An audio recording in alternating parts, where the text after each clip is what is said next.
Hello दोस्तों, स्वागत है आपका मेरे यूट्यूब चैनल में।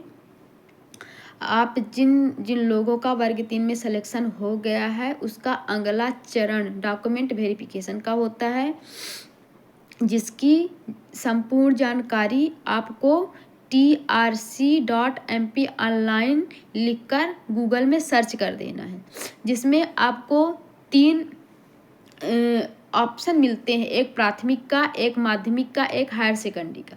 तो आप ऑब्वियसली वर्ग 3 के हैं तो आप प्राथमिक में जाके क्लिक करेंगे तो लोक शिक्षण संचालनालय द्वारा एक विज्ञापन जारी किया जाता है, जिसमें साफ अक्षरों में लिखा होता है कि आप इस तारीख से लेके इस तारीख तक, मतलब इन दोनों डेटों के बीच आपको डॉक्यूमेंट अपलोड कर देना है। यदि आपका डॉक्यूमेंट अपलोड नहीं हुआ इसके बीच तो आप ऑब्वियसली अमान्य कर दिए जाएंगे। उसके बाद आपको, यदि आप आरक्षण लेना चाहते हैं तो आपको जाति प्रमाण पत्र बनवाना होगा, वो भी डिजिटल जाति प्रमाण पत्र होगा। अब यदि आप आय से संबंधित आरक्षण लेना चाहते हैं तो आपका आय प्रमाण पत्र होना चाहिए। उसके बाद आपको अगला चरण आता है दिव्यांगता वाला, जो दिव्यांग हैं तो दिव्यांगता कितना होना चाहिए, 40% से अधिक होना चाहिए। यदि आप उससे कम हैं तो वो मान्य नहीं होगा। और जो दिव्यांगता प्रमाण पत्र होगा वो नवीनतम अभी का बना होना चाहिए, और जो वो मतलब स्थायी होना चाहिए। सत्यापित किसके द्वारा होगा, सीएमओ द्वारा, जो अपने जिला स्तर के मेन मेडिकल अधिकारी होते हैं उनके द्वारा वो प्रमाणित किया जाएगा, आपका वो होना चाहिए।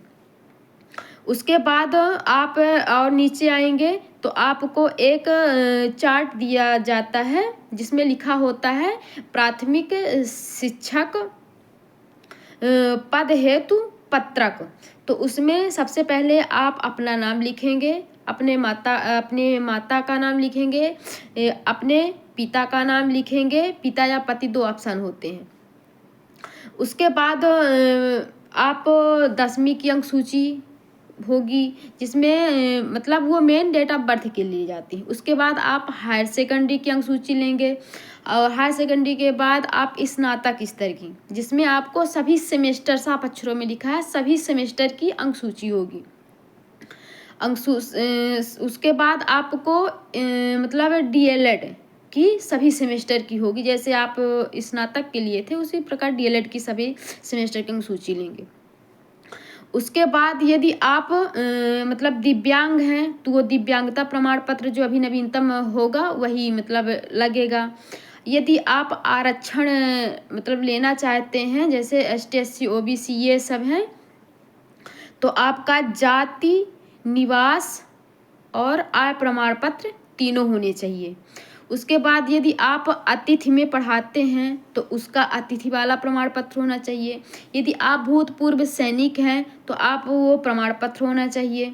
अब दिक्कत आती है कि यदि किसी के नाम की स्पेलिंग गलत है, या किसी की जैसे शादी हो मतलब जैसे आय, जाति, निवास, ये जो वोटर आईडी ये पूरा बना तो पहले मायके का था, अब जिनकी शादी हो गई तो वो क्या करें, तो वो अभी कुछ ना करें, उसके लिए कुछ ना करें। जिनकी शादी हो गई वो कुछ ना करें, मतलब जब ये आपका सिलेक्शन ज्वाइनिंग हो जाए उसके बाद आप ससुराल वाला सुधरवाएं, उसके पहले आप नहीं सुधरवाएं, जो अपलोड किए हैं वही किए रहें।